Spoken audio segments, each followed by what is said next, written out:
જોશ કોશ છે આખા દેશમાં અને કહેવાય ને કે આખો દેશ આમ હલબલી જવાની તૈયારીમાં હતો એમ કે હવે તો થશે જ એમ, હવે સ્વતંત્રતા મળશે જ, ગમે એમ કરીને મળશે જ એમ.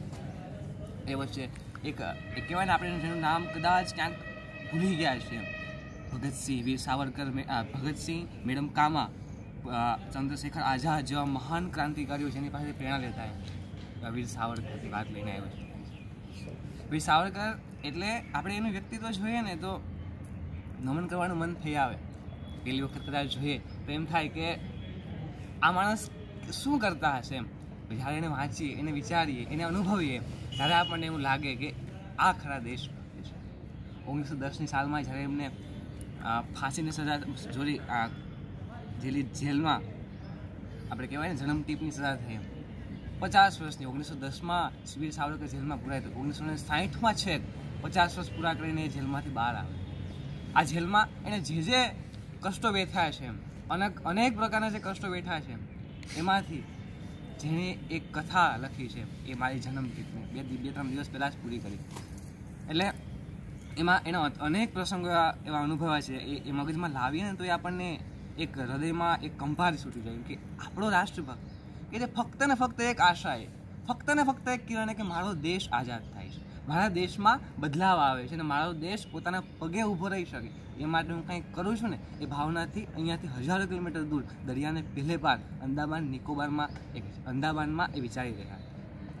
અને આમાં એણે અત્યંત સંઘર્ષમય સમય એવો સંઘર્ષમય સમય કે એ વીર સાવરકર ઉપર બુક લખી છે ડૉક્ટર શરદ ઠાકર, કદાચ નામ બધાએ સાંભળ્યું હશે. એમણે સિંહ પુરુષ કરીને બુક છે.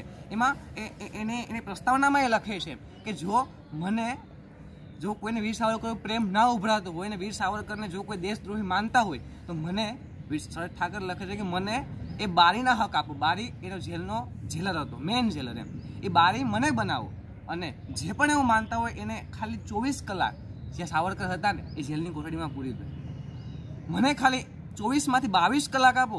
એ છટરાઈને ના કહી દે ને કે મને આમાંથી રજા આપો એમ તો હું છૂટી જવા તૈયાર છું. આમાં એ જેલમાં એણે 14 વર્ષો વીર સાવરકરે વિતાવ્યા છે. ફક્ત ને ફક્ત ખાલી રાજનીતિક ખાલી એ જ ક્ષેત્રે ને એમ સાહિત્યિક ક્ષેત્રે પણ એનું જબરદસ્ત યોગદાન છે. આપણે જોઈએ ને તો એના અલગ અલગ કાવ્ય એમ આપણી પાસે તો કાગળ માટે પેન છે, બોલપેન છે, બધું જ છે. ખાલી વિચાર કરીને ટપકાવવાના જ છે, કાંઈ જ નથી કાગળ નહીં પેન. એક પેન્સિલનો ટુકડો હજારો વખત માગે ને ત્યારે કોઈક એક વખત આપે છે તો ચોરીને લાવવો પડે છે. છતાં પણ એ ઈંટના ટુકડાથી એ દિવાલ ઉપર ટપકાવે છે. એની પોતાની કવિતા જ્યારે એણે 14 વર્ષની પૂરી કરીને જેલવાસ એમ ત્યારે એણે શરૂઆત કરી હતી એમ એ પોતાની બુકમાં એ રીતના લખે છે કે મેં એટલી હદે એટલી કવિતાઓ બનાવી હતી કે આજ સવારે 4 વાગે જો હું કવિતા મારી મનમાં બોલવાનો વિચાર કરું, કવિતાનું પઠન જ્યારે થતું હોય ને ત્યારે એમાં વાર લાગે. જ્યારે પોતાની કવિતા પોતાને મનન કરવાની હોય ને ત્યારે 10 સેકન્ડમાં એક કવિતા પતે, આરામથી પતે. આવી જ્યારે 4 વાગે હું શરૂઆત કરું ને સવારમાં ત્યારથી લઈને બીજા દિવસે સવારે 4 વાગ્યા સુધી હું કવિતા બોલા જ કરું ને તોય મારી કવિતા પૂરી થાય એમ નથી. આ પોતાના નામ લખે છે. એટલી કવિતાઓ એને 14 વર્ષ દરમિયાન યાદ રાખી. એના જે કષ્ટો બેઠા હતા ને એને એ વિશે તો શું વાત કરવી ને એ જ ખબર નથી પડતી. કષ્ટોમાં તો અત્યંત દારૂણ એમ કે અંદમાનમાં જે જેલીઓ જે કેદરો જે જાય છે ને કેદીઓ એમને અલગ અલગ અનેક સજાઓ આપવામાં આવે. એમાં કોલું ફેરવવાની સજા, જે આપણે કોપરામાંથી તેલ કાઢવાનું એમ. હવે જે બળદ બે બળદ જોડવામાં આવે એમાં બે માણસોને જોડવામાં આવે અને એ આખે કોલું ફેરવીને દિવસનું 3 થી 4 પોન્ડ તેલ એ ના જમા કરાવવાનું. તો જમા ન થાય ડાયરેક્ટ સજા. ઊભી બેડી, આડી બેડી, એવી અનેક સજાઓ એમ. ઊંચા હાથ કરી લટકાવી રાખી 4-5 દિવસ, 5-5 દિવસ, 10-10 દિવસ સુધી સીધા ઊભા રાખવાના. જમવાનું પણ શું તો કે દાળ, અને દાળ પણ કેવી કે એમાં આપણે કહેવાય ને કે સવારના પૂરમાં અંધારું હોય અને હજુ દેખાતું ન હોય એમાં તો જે રસોઈ બનાવનાર છે એ કેરોસીનનું ફાનસ લઈને આમ જોવા જાય ને એમાં કેરોસીનના ટીપાઈ પડે અને એ દાળ પીવાની. જો જેલરને કહીએ કે આમાં દાળ છે, જેલરને તો સ્વાદ આવવાનો જ નથી એમાં કેરોસીનનો, કારણ કે એને તો સજા જ ગુજારવાની છે. અંદમાનમાં જે લોકો જાય એને 4 થી 5 વર્ષે ના એને એક બેઝમેન્ટ આપવામાં આવતું કે એના પરિવારને લોકો બોલાવી શકે અને ત્યાં રહી શકે. છતાં પણ વીર સાવરકરને એવું કાંઈ જ નહીં. 14 વર્ષ સુધી એક પણ સજામાંથી છુટકારો વીર સાવરકરને આપવામાં આવ્યો જ નથી, કારણ કે સતત એની લડત ચાલુ હતી. ના જેટલા આપણે પોતે અત્યારે સ્વતંત્ર થઈને પણ જેટલાને માર્ગદર્શન અથવા વિચાર પહોંચાડી નથી શકતા ને એ જેલમાં એ મનાઈ હોવા છતાં હજારો લોકોને, હજારો કેદીઓને એમણે શિક્ષિત કર્યા છે.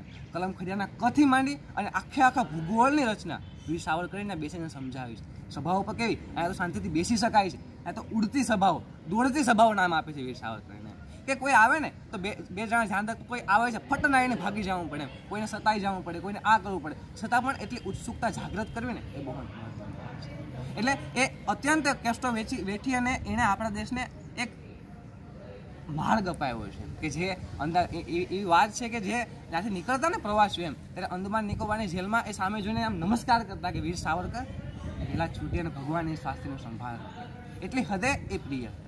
એમનો એક પ્રસંગ કહીને મારી વાત પૂરી કરું એમ કે એક વાર જબરદસ્ત એમને તાવ આવે, તાવ એટલે આપણે જબરદસ્ત તાવ એટલે આપણે બહુ ઓછો માનતા હોય, 104 ડિગ્રી, 105 ડિગ્રી, 110 ડિગ્રી સુધી તાવ પહોંચી જાય ત્યારે તેના જેલરને લાગે, તેના ડૉક્ટરને લાગે એમ કે આને તાવ છે. અત્યંત એ તાવની પરિસ્થિતિમાં હોય જ્યારે ડૉક્ટર પાસે જાય છે એમ કે હવે મને ગોળી આપો એમ તાવ. હવે તાવની ગોળી આપતા નથી, એની જગ્યાએ રેચની ગોળી આપે.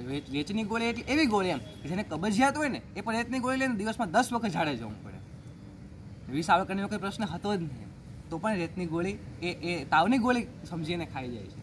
આખી રાત એમને એ જેલની કોઠડીમાં પૂરા કરે છે, અંદર ને અંદર જ એ ઝાડો કરે છે. અંદર મતલબ એવા તો અસંખ્ય પ્રસંગો એમના છે એમ, પણ એક પ્રસંગ વર્ણવતા લખે છે એમ કે આખો જે કોટડી છે એની ભરાઈ જાય છે. સવારના પરમાં ઉઠે છે એમ, સુવાનું તો વાત જ સવાલ જ નથી આવતો એમ, એટલા ગંધ મારતા વિસ્તારમાં કેમ શું એમ, છતાં પણ સવારના પરમાં ઉઠીને માગે છે એમ કે મને એક પોતું આપો અને એક ડોલ આપો એમ, તો એમાં હું છે ને એ ભરી શકું એમને, એ બહાર નાખી શકું એમ, મારી પોતાની જાતે નાખી શકું એમ. છતાં પણ સામેથી ગાળોની ફટકાર છૂટકાર ગમે એવી ગાળો એમ જબરદસ્ત વીર સાવરકરને આપવામાં આવે. આપણે ખબર છે કે આપણે ખાલી જરા કેવા ટેન્શન ન હોય ને, કોઈ બે ગાળો દે તો બે લાફા આપણે ઝીકી દઈએ છીએ, આવા ઘણા બધા આપણે સાંભળ્યા છે. છતાં પણ એ અવસ્થામાં પણ પોતાની એકાગ્ર ચિત્તતા જાળવવી ને એ વીર સાવરકર પાસે શીખવાની છે.